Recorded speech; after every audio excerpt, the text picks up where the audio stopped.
স্বয়ং ব্যাসনন্দন শ্রী সুখদেব গোস্বামী কর্তৃক প্রচারিত পরীক্ষিতকে দিয়ে তিনি প্রচার করলেন। এই কলি হত জীবের জন্য ভক্তিযোগ এবং গীতা আমাদের কাছে কর্মযোগ। এই কর্মযোগের মাধ্যম দিয়ে আমরা সব কিছু বুঝতে পারি এবং এই মনুষ্য জীব কি, সেই মনুষ্য জীব কেন আমরা সকলেই জানি যে এই মনুষ্য জীব হচ্ছে সর্বশ্রেষ্ঠ এবং সুদুর্লভ জন্ম। শুধু দুর্লভ না, সুদুর্লভ। আমরা মনুষ্য জীব কেন পেয়েছি এবং কি কর্ম দ্বারা আমরা এই মনুষ্য জীবনকে, এই মনুষ্য জীবের ভেতরে যে আত্মা বলে বস্তুটি থাকে তিনি হচ্ছেন স্বয়ং ভগবান। জীব আত্মা উনি পরমাত্মা, উনি স্বয়ং ভগবান, স্বয়ং সর্বলোকের সর্বেশ্বর এবং সকলের ঈশ্বর। তাই ওনার কাছে আমাদেরকে যেতে হবে। ওখান থেকেই আমরা এসেছি। উনি এক বহুত হলেন, উনি এক অদ্বিতীয় বস্তু। উনি আস্বাদন করার জন্য তিনি এক থেকে বহু হলেন। আমরা যেমন একটা মানুষ নাটক করে বহু রূপ ধারণ করে, সেরকম ভগবান স্বয়ং এক ব্রহ্ম থেকে তিনি বহু হয়ে স্বধামে এসে তিনি এই লীলাকর্মের দ্বারা তিনি আস্বাদন করছেন এবং এই লীলাকর্মের দ্বারা তিনি বহু হয়ে এই নাটক রূপে তিনি লীলা করছেন। ওই জন্য বৃন্দাবনে নটবর বলা হয়, সেই জন্যই বলা হয় তিনি নটকিশোর, নটবর, বংশীধার। তাই স্বয়ং ভগবান শ্রীকৃষ্ণ কর্ম তো হাতে পায় না, তার কর্ম হচ্ছে মনের দ্বারা। মনই হচ্ছে আমাদের আসল বস্তু। দেহে যে একটি মন আছে, একাদশ ইন্দ্রিয় আছে, সে একাদশ ইন্দ্রিয় তিনি সেই যুদ্ধের দ্বারা অর্জুনকে বলে দিয়েছিলেন কিভাবে আমাকে লাভ করা যায়।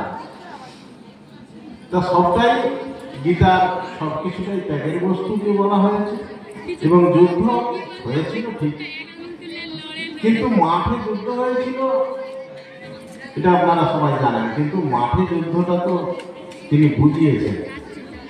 আসল তত্ত্বটা হচ্ছে গুহ্যতম তত্ত্ব, গোপন কথা। তো মনুষ্য জীবের জন্য বলেছেন, প্রত্যেকটা মনুষ্য জীবকে উনি বুঝিয়েছেন অর্জুনের মাধ্যমে। তাই কি বললেন? বহিরাগত, এই বহিরাগত থেকেই আমাদের অন্তর্মুক্তি করার জন্য শ্রীমদ্ভাগবত। নামের দ্বারা প্রেম আছে, কিন্তু প্রেম আস্বাদন করতে হলে আপনাকে ভাগবত শ্রবণ করতে হবে। শ্রীমদ্ভাগবত ছাড়া আমাদের কোনো গতি কলিযুগে নেই। কেন? নাম সর্বশ্রেষ্ঠ, ঠিক আছে,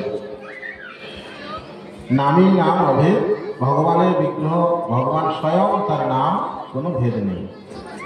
কিন্তু এই নামকে অবলম্বন করার জন্য, নামকে ধারণ করার জন্য শ্রীমদ্ভাগবত আপনাকে শ্রবণ করতে হবে এবং শ্রীমদ্ভাগবতে আপনাকে থাকতে হবে এবং গীতা জ্ঞান কর্মযোগে আপনাকে উপলব্ধি করতে হবে। অহরহ এই নাম সংকীর্তনে, অহরহ এই শাস্ত্র আলোচনা পাঠ আমাদের প্রয়োজন আছে। আর এইগুলো যদি অহরহ হতে থাকে তাহলে আমাদের আস্তে আস্তে মানব জীবন সুগতি লাভ করতে পারে এবং করবে।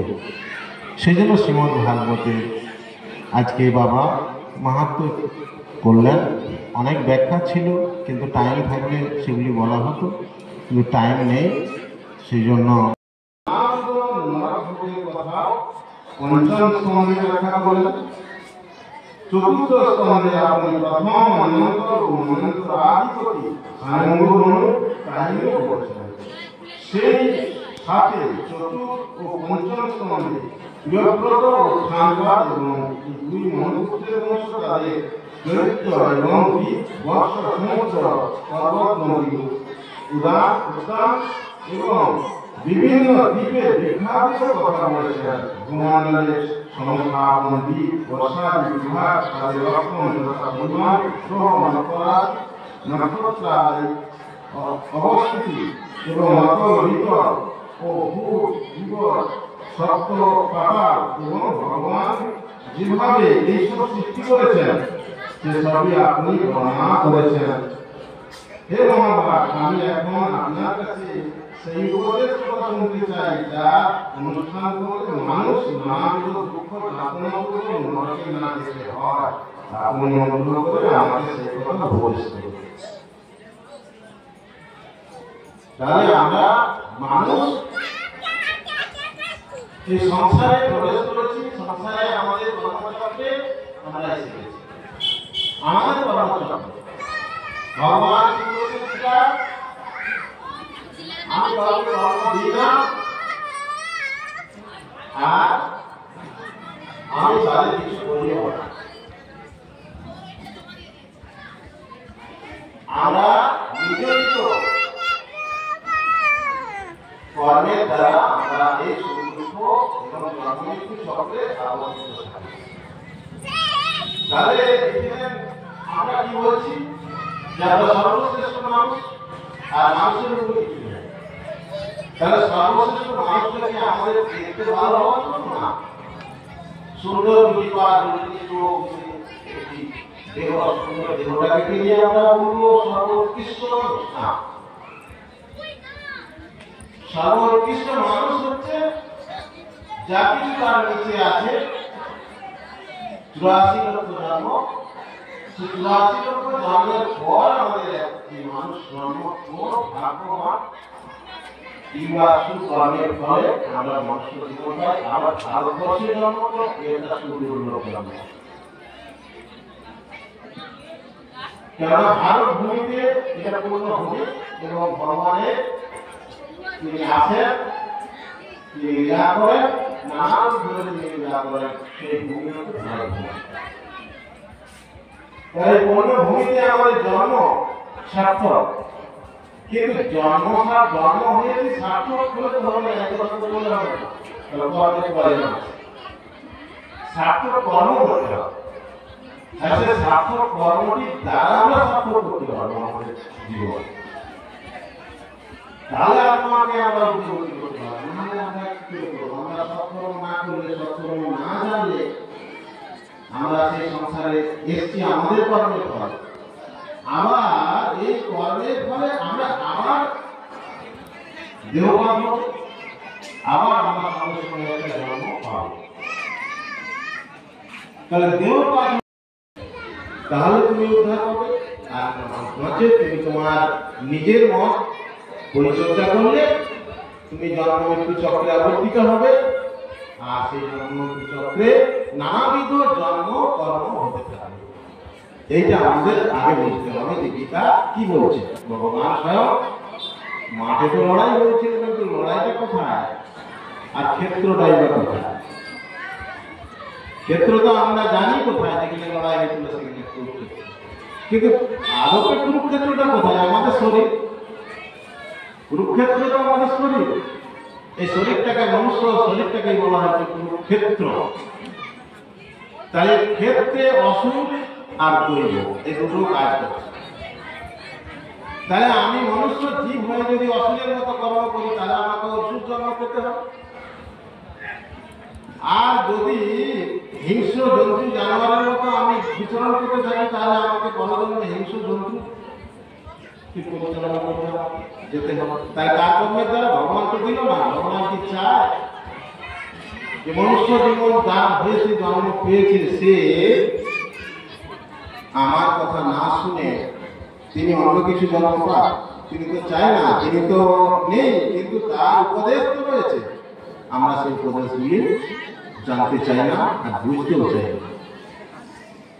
সেই জন্য কি হব, আমরা কি এই জন্মটাই ভাবছি যে আমরা উৎকৃষ্ট জন্ম, আমরা পরে আবার এইরকম একটা জন্ম উৎকৃষ্ট জন্ম পাবো, এই আশা? তাহলে এত শাস্ত্র কেন, এত নাম সংকীর্তন কেন? কিসের জন্য নাম সংকীর্তন হয়? আর কিসের জন্য বা দাঁড়ে দাঁড়ে ঘর বাড়ির আগের দিকে আপনারা একটা হরি মন্দির, আর কোন কর্মের দ্বারা আমরা কি প্রাপ্ত হব? বিশিষ্টতা কোথায় এদের? সেই জন্য আপনাদেরকে সবাইকে বলবো, করজোড়ে অনুরোধ করব, একটু বোঝার চেষ্টা করুন।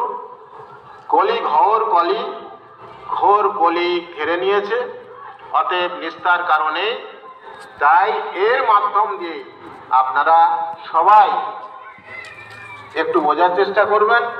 গীতা ভাগবতকে আপনারা গ্রহণ করুন এবং গুরু বৈষ্ণবী পারে, ভগবান বলছে আমি তোমাকে তুলে আনবো না। তাহলে তো অর্জুনকে সেও তো বলতো না, এত উপদেশ দিত না অর্জুনকেও তিনি উদ্ধার করে দিতেন। অর্জুনের ক্ষেত্রেও হয়েছে এই মনোরঞ্জন করো জিনিসে আমরা ভগবান প্রাপ্তি কোনো আশা নেই। সেই জন্য মনোরঞ্জনকর কোনো জিনিস হলে সেটা শুধু অস্থায়ী ভাবেই হয়, স্থায়ী হতে পারে না। আচ্ছা, প্রসাদ বিতরণ হচ্ছে, সেই জন্য আপনাদেরকে অনুরোধ করব, দেখুন আপনি আমার ক্ষুদ্র মাথা এবং শাস্ত্র বিষয়ে আমি জানি না, আমাদের মন চতুর্দিকে ছুটছে সব সময়। তাহলে আমাদের অন্তর্মুখী তার হবে না, যিনি চাইবেন তার হবে? বিষয় আসক্ত, এই সংসার বন্ধন, এগুলি হচ্ছে আমাদের পাপ কর্ম। তাহলে এই হচ্ছে আমাদের কর্মচক্র। তাহলে আমাদের ইন্দ্রিয়গুলি বশীভূত আছে কার দ্বারা? মনের দ্বারা। এই মনকে আমাদের বশীভূত করতে হবে,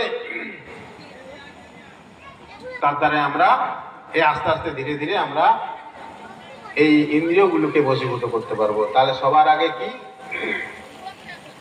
সবার আগে ভগবান বলছেন লোভকে বশীভূত করতে হবে। এই জীবে লোভ, খাদ্যদ্রব্য,